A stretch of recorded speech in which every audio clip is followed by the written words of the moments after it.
নমস্কার বন্ধুরা, WB top tuition ক্লাসের পক্ষ থেকে তোমাদেরকে স্বাগত। আজ আমরা ক্লাস 8-এর মডেল কোশ্চেন পেপার 2 ইতিহাসের সেটগুলির সমাধান করব।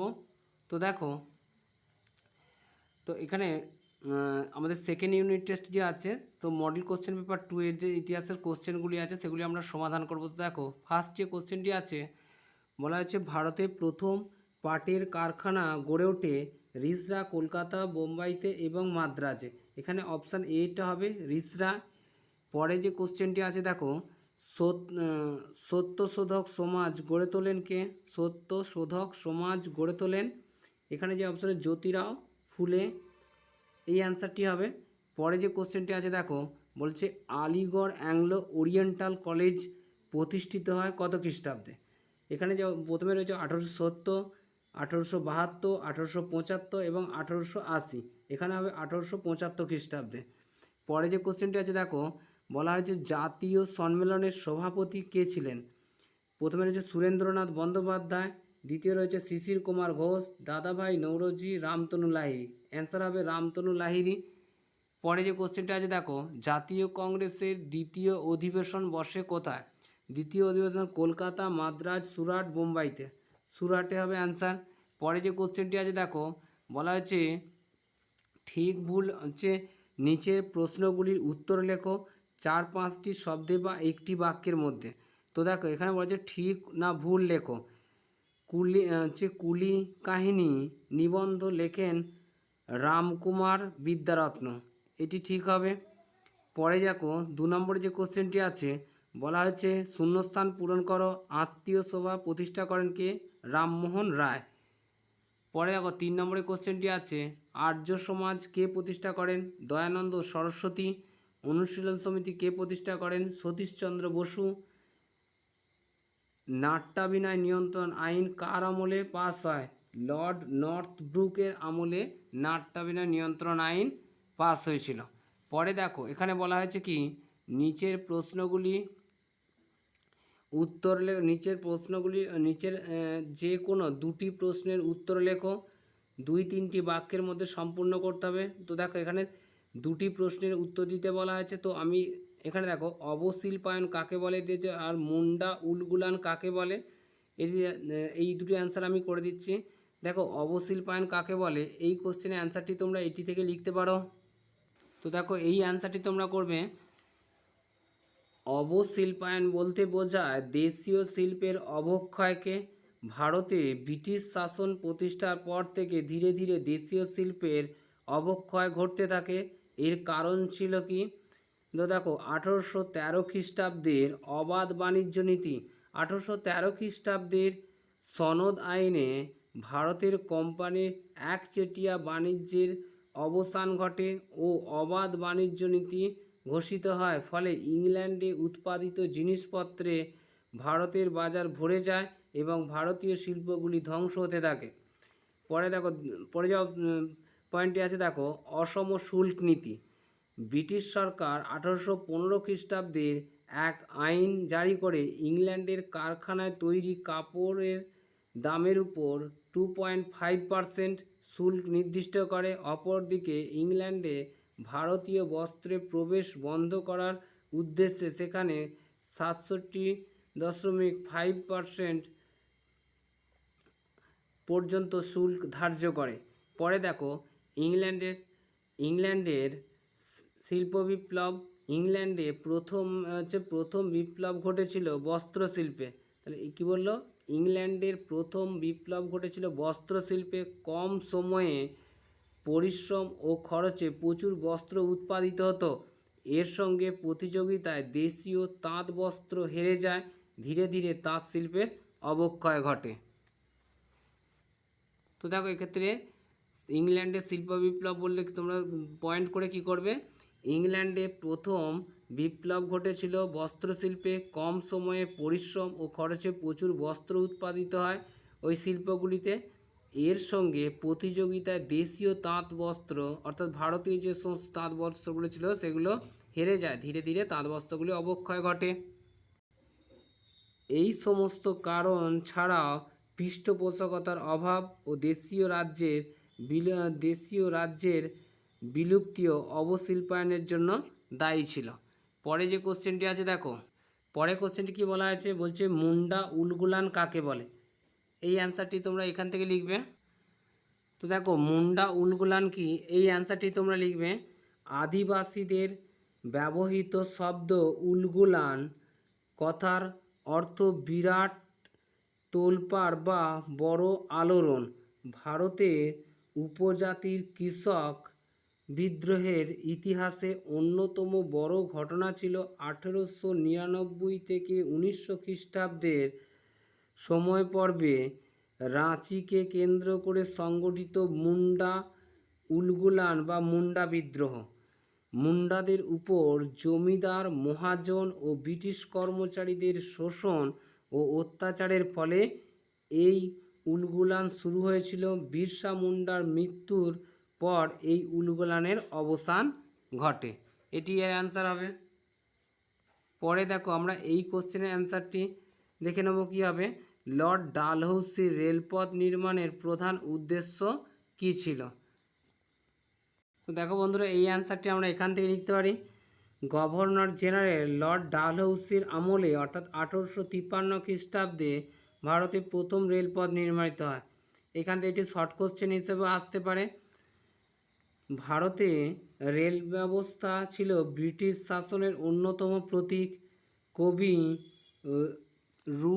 রুডইয়ার্ড কিপলিং রেলপথকে সভ্যতার মাপকাঠি বলেছেন। রেলপথ বানানোর উদ্দেশ্য, ভারতে রেলপথ বানানোর পিছনে ব্রিটিশদের অনেক উদ্দেশ্য ছিল। ডালহৌসির উদ্দেশ্য, আমাদেরকে যে কোশ্চেন করা হয়েছে লর্ড ডালহৌসি কী কী উদ্দেশ্য নিয়ে এই রেলপথ স্থাপন করেছেন, আমরা শুধুমাত্র ডালহৌসির যে উদ্দেশ্যগুলো ছিল সেইটুকুই দেব। তো দেখো ভারতীয় রেলপথের জনক লর্ড ডালহৌসি ভারতের রেলপথ নির্মাণের যে প্রয়োজনীয়তাগুলি তুলে ধরেছিলেন তা হলো ভারতের বিভিন্ন জায়গায় প্রয়োজনে দ্রুত সেনাবাহিনী পাঠানো। 2 নম্বর পয়েন্ট আছে রেলপথ স্থাপনের মাধ্যমে ভারতের ব্রিটিশ পুঁজি ও উদ্যোগের প্রসার ঘটানো। 3 ভারতে বাণিজ্যিক সুযোগ সুবিধা বাড়ানো। 4 নম্বর হচ্ছে ভারতের বিভিন্ন অঞ্চলের সঙ্গে বন্দরগুলির সংযোগের মাধ্যমে মালপত্র আদান প্রদানের সুযোগ বৃদ্ধি করা। এইটুকু লিখলেই হবে। পরে যে কোশ্চেনটি আছে দেখো, তো পরে আমরা 5-এর দাগের এই 3টি কোশ্চেন করব। তো 1 নম্বরে যে কোশ্চেনটি আছে দেখো, বাংলায় কৃষকদের ওপর চিরস্থায়ী বন্দোবস্তের কীরূপ প্রভাব পড়েছিল। অর্থাৎ চিরস্থায়ী বন্দোবস্ত প্রবর্তিত হওয়ার পর বাংলার যে কৃষক সমাজ ছিল তাদের উপর যে প্রভাব পড়েছিল সেটি আমাদেরকে লিখতে হবে। তো বন্ধুরা দেখো এই অ্যান্সারটি তোমরা এখান থেকে লিখবে। তো বন্ধুরা দেখো তোমরা অ্যান্সারটি এখান থেকে দিতে পারো। বাংলায় গভর্নর জেনারেল লর্ড কর্নওয়ালিস ভূমি রাজস্ব আদায়ের জন্য বাংলার জমিদারদের সঙ্গে চিরস্থায়ী বন্দোবস্ত করেছিলেন। এই চিরস্থায়ী বন্দোবস্তের প্রভাবে বাংলা কৃষক সমাজের কিছু সুফল পেলেও অনেক ক্ষেত্রে ক্ষতিগ্রস্ত হয়েছিল। চিরস্থায়ী বন্দোবস্তের সুফল, চাষযোগ্য জমির পরিমাণ বৃদ্ধি। চিরস্থায়ী বন্দোবস্তের ফলে জমিদারগণ জমির মালিকানার সম্বন্ধে নিশ্চিত হন, তাই তারা বন জঙ্গল পরিষ্কার করে চাষযোগ্য জমির পরিমাণ বাড়াতে থাকে। তারা জমিতে মূলধন বিনিয়োগে উৎসাহ পান। 2 নম্বর পয়েন্ট যেটি আছে স্থির রাজস্ব, অনিশ্চিত ও অত্যাচারমূলক খাজনা বা রাজস্ব আদায়ের হাত থেকে কৃষকরা মুক্তি পায়। 3 নম্বর হচ্ছে কৃষক সমাজে সংস্কারমূলক কাজ, জমিদারগণ বংশানুক্রমিক জমিদার সত্ত্ব লাভ করার ফলে অনেক জমিদার নিজ নিজ এলাকায় উন্নয়নে মনোনিবেশ করেছিলেন। জমিদারদের উদ্যোগে অনেক বিদ্যালয়, চিকিৎসালয়, পুষ্করিণী, পথঘাট ইত্যাদি নির্মিত হয়েছিল। পরে দেখো আমাদের চিরস্থায়ী বন্দোবস্তের ফলে বাংলা কৃষককুলের ক্ষতি। চিরস্থায়ী বন্দোবস্তের ফলে বাংলার কৃষকেরা সবচেয়ে বেশি ক্ষতিগ্রস্ত হয়েছিল। 1 নম্বর পয়েন্টে যেটি বলা আছে জমির স্বত্বহীনতা। চিরস্থায়ী বন্দোবস্ত জমিতে কৃষকদের কোনো মালিকানা সত্ত্ব ছিল না। 2 নম্বর পয়েন্ট জমি থেকে উৎখাত। এই বন্দোবস্তে জমিতে কৃষকের অস্তিত্ব জমিদারদের ইচ্ছার উপর নির্ভরশীল ছিল।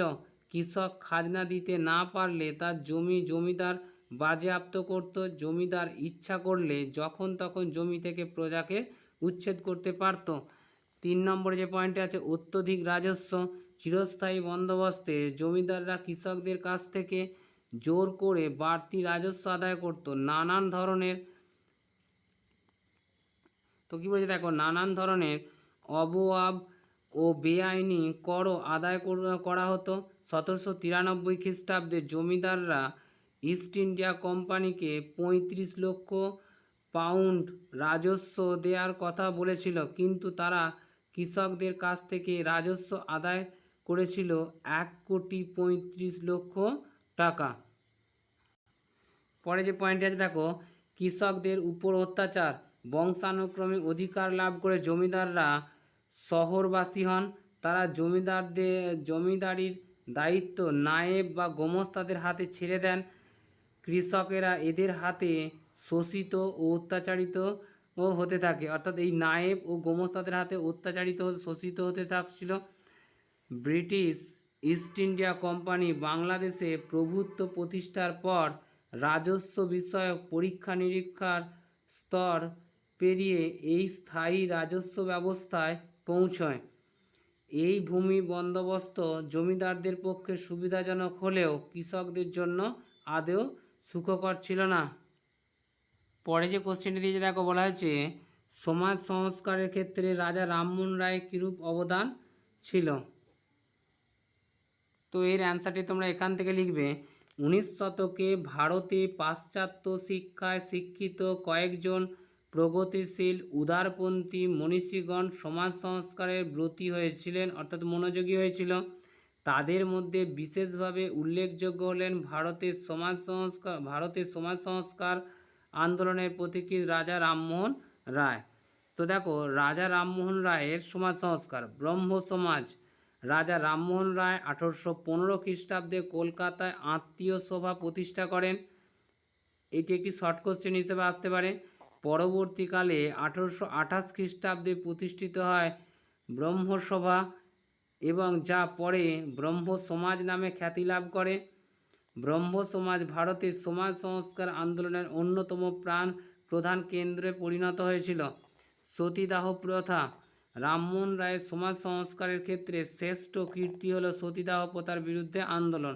তার আন্দোলনের ফলে ভারতের governor general Lord William Bentinck 1829 খ্রিস্টাব্দে 17 মে রেগুলেশন জারি করে সতীদাহ প্রথা নিষিদ্ধ বলে ঘোষণা করে। যদি বলা হয় সতীদাহ প্রথা নিষিদ্ধ বলে কে ঘোষণা করেন, তখন হবে লর্ড উইলিয়াম বেন্টিং। এটি ঘোষণা করেছিল 1829 খ্রিস্টাব্দে। পরে দেখো যেটি আছে হচ্ছে নারীদের সম্পত্তির অধিকার। পরে যে পয়েন্টটি আছে, নারীদের স্বামীর মৃত্যুর পর তার বিধবা স্ত্রী যাতে স্বাধীনভাবে বেঁচে থাকতে পারে তা নিশ্চিত করতে রামমোহন রায় নারীদের সম্পত্তির উত্তরাধিকার স্বীকৃতির জন্য আন্দোলন করে। পরে যে কোশ্চেনটি আছে দেখো 4 নম্বরে, বাল্যবিবাহ, বহুবিবাহ, জাতিভেদ প্রথা ও বিধবা বিবাহ প্রভৃতি বিরোধিতা। রামমোহন বাল্যবিবাহ, বহুবিবাহ, জাতিভেদ প্রথার বিরোধিতা ছিলেন। তার অসবর্ণ বিবাহ ও বিধবা বিবাহ ও স্ত্রী শিক্ষা প্রসারের জন্য আন্দোলন করেছিলেন। এই কারণে রবীন্দ্রনাথ ঠাকুর বলেছেন যে রাজা রামমোহন রায় হলেন ভারতের ইতিহাসের আধুনিক যুগের অগ্রদূত। আধুনিক যুগের অগ্রদূত, এটি আমাদের অ্যান্সার। পরে যে কোশ্চেনটি আছে দেখো, পরে বলা হয়েছে ভারতীয় জাতীয় কংগ্রেসের প্রতিষ্ঠার কারণ কি। পরে কি ভারতীয় জাতীয় কংগ্রেস প্রতিষ্ঠার কারণগুলি আমাদের উল্লেখ করতে বলা হয়েছে। তো বন্ধুরা দেখো, অ্যান্সারটি তোমরা এখান থেকে লিখবে। 1885 খ্রিস্টাব্দে বোম্বাই শহরে ভারতীয় জাতীয় কংগ্রেস প্রতিষ্ঠিত হয়। এখানে শর্ট কোশ্চেন হিসাবে আসতে পারে যে জাতীয় কংগ্রেস কোথায় প্রতিষ্ঠিত হয়েছিল। প্রতিষ্ঠার পর থেকে স্বাধীনতা লাভ পর্যন্ত জাতীয় কংগ্রেস ছিল ব্রিটিশ বিরোধী আন্দোলনের ভরকেন্দ্র। ভারতীয় জাতীয় কংগ্রেস প্রতিষ্ঠার উদ্দেশ্য সম্পর্কে ঐতিহাসিকদের মধ্যে মতবিরোধ আছে। এই উদ্দেশ্যগুলিকে আমরা দুভাগে ভাগ করে আলোচনা করতে পারি। একটি ভাগ কি, ভারতীয় নেতৃত্ববৃন্দের উদ্দেশ্য, জাতীয় কংগ্রেস কী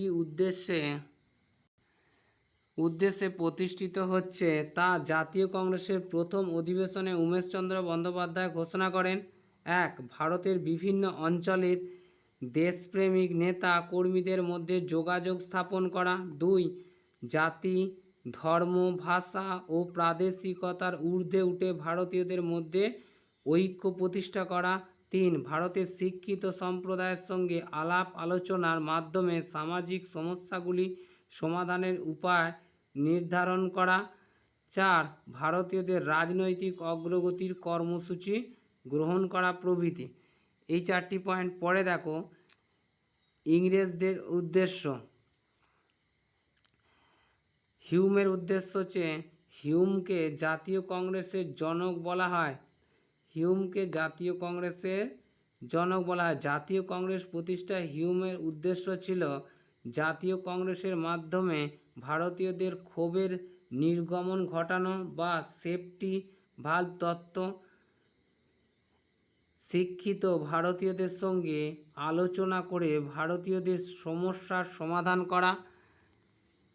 লর্ড ডাফরিনের উদ্দেশ্য কী ছিল, বা ভারতের বড়লাট লর্ড ডাফরিনের উদ্দেশ্য ছিল জাতীয় কংগ্রেসের মাধ্যমে ভারতীয়দের সমস্যা সম্পর্কে অবহিত হওয়া এবং ব্রিটিশ অনুগতদের কাছে টেনে বিরোধীদের দুর্বল করা ইত্যাদি। এটি হচ্ছে জাতীয় কংগ্রেস প্রতিষ্ঠার মূল কারণ বা উদ্দেশ্য। তো বন্ধুরা, আজ এই পর্যন্তই। পরে যে সেটগুলি আছে আমরা পরের ক্লাসে খুব তাড়াতাড়ি তোমাদেরকে সমাধান করে দেওয়ার চেষ্টা করব। আর যে কোশ্চেনগুলো আমাদের বাকি রয়ে গেল সেগুলি আমরা অন্য সেটে সমাধান করে দিয়েছি বলে আর এই সেটে ওইগুলো করে দিলাম না।